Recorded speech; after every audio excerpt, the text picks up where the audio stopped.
Hey everyone, Phi Farley here. Want to review one of my favorite resources when it comes to capping. This has been something long overdue. I've always wanted to put this out there, but this is one of my favorite resources. It is not the end-all be-all, but it sure is a good one when it comes to capping a game. On Pregame.com here, I'm going to overview the whole site. I'll probably put out a couple other videos when it comes to specifics within the site and what you can utilize and how to utilize it. I will say it will take time, though, to digest the information, be able to use it to your advantage. But I would highly recommend putting this into your repertoire when it comes to capping a game. Put it in your tool bag. Use this. Use it well. And learn how to use the information that's given out on this. So if you go to pregame.com, this is the site you'll get. First thing you want to do is go into Game Center. Now, Game Center is going to bring up all the games for the day.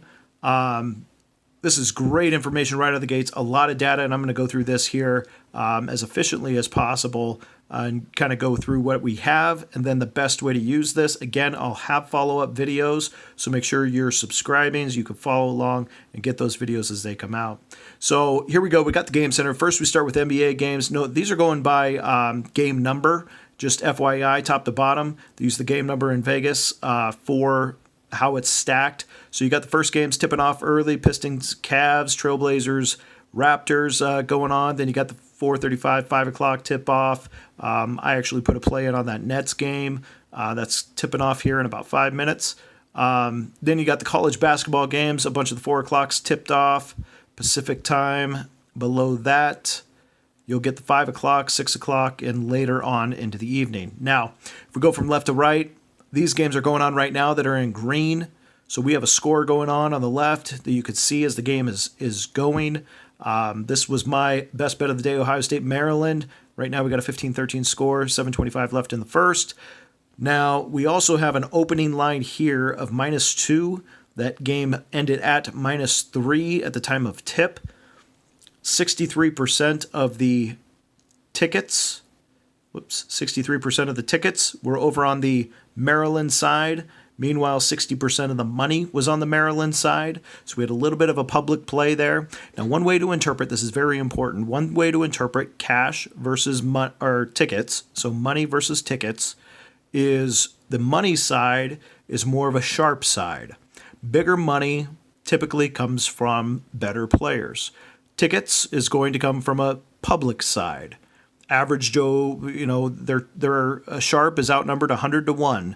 So a lot of tickets goes on one side. That's usually going to be public. Now, if we look, a great example of this is Providence at Marquette. Here we have a difference in public versus sharps. And this line has been reflected in that.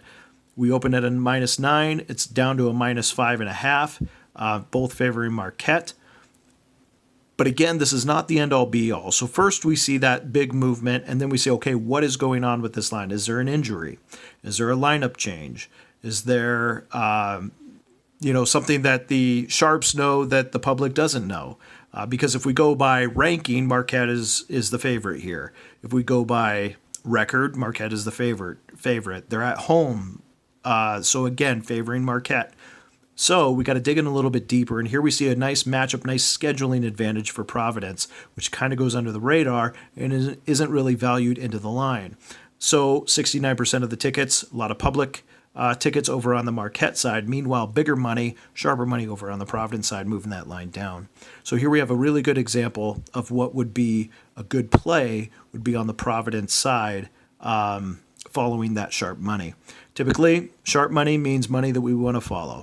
Sharp money is not typically losing money. Now, there are different, again, I really want to give that disclaimer, not the end-all be-all on pregame, and the line movement and the betting percentages is not the end-all be-all, but it really is a good filter to use. If, for example, you are on the Marquette side, you should know that you're going against bigger money. You should know that there is a reason this line has moved the other way. That linesmen saw a -9, they're getting money on the other side, and to reduce their exposure, they lowered that line all the way down to 5.5. Think of it as a scale. If you have a lot of money coming in on one side, we need to change it so that we get equal amount on the other side. A book's job is to have equal exposure on both sides. To do that, they manipulate the line. That's how they get even exposure on both sides, or at least to the best of their ability. All right, so I'm sure that is not entirely clear, but I did the best I could in just a brief overview. Again, I'm going to have a follow-up on this, and I'll be able to go into more detail because we also get totals. We get an over-under. We get a betting percentage on the totals with these games as well. We get an opening line and we get a closing line. These are going to be a little bit different in how we utilize that information. It's going to take a little bit more to move the needle.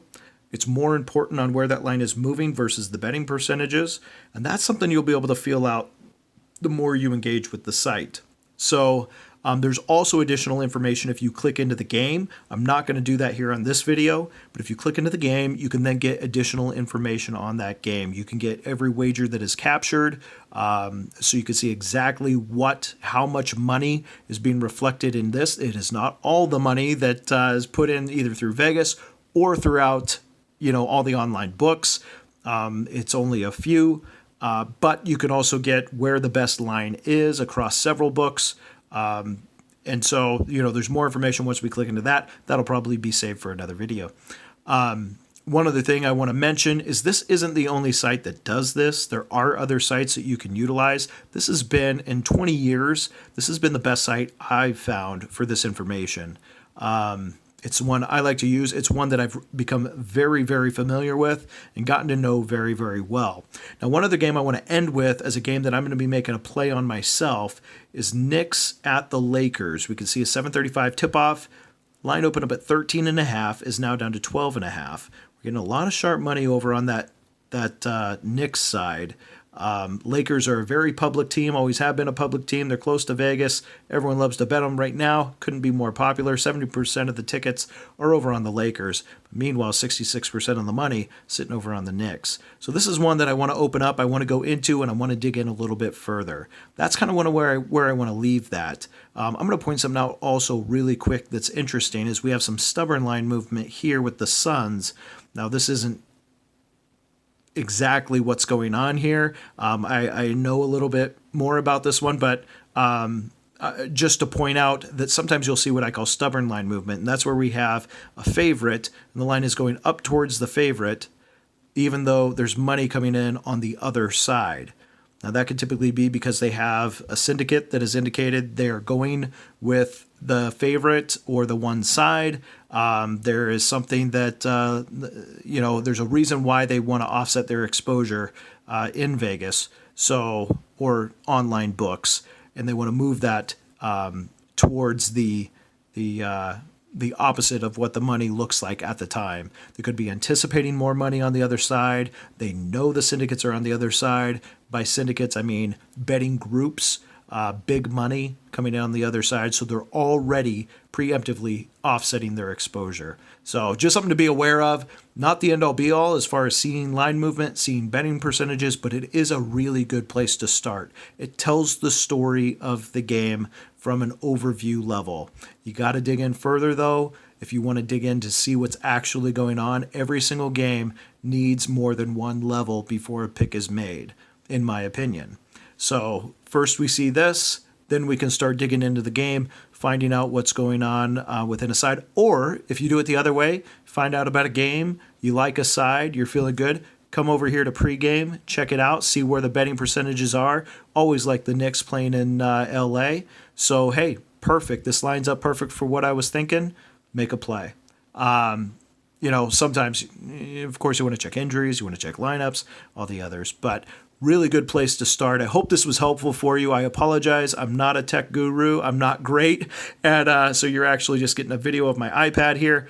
But, just valuable content. I wish someone had brought this to my attention sooner than what it's taken me for 20 years to get through this. I've utilized Pregame, though, for at least the last 10 years religiously. So hopefully it could be of value to you. Again, please throw some comments down below so I can get some feedback on what you think here and areas that you want me to go into a little bit further. Because like I said, I've been doing this for a long time and I'm still learning on some areas that I can sharpen my capping skills with this information. All right, best of luck, everybody. We'll see you again soon.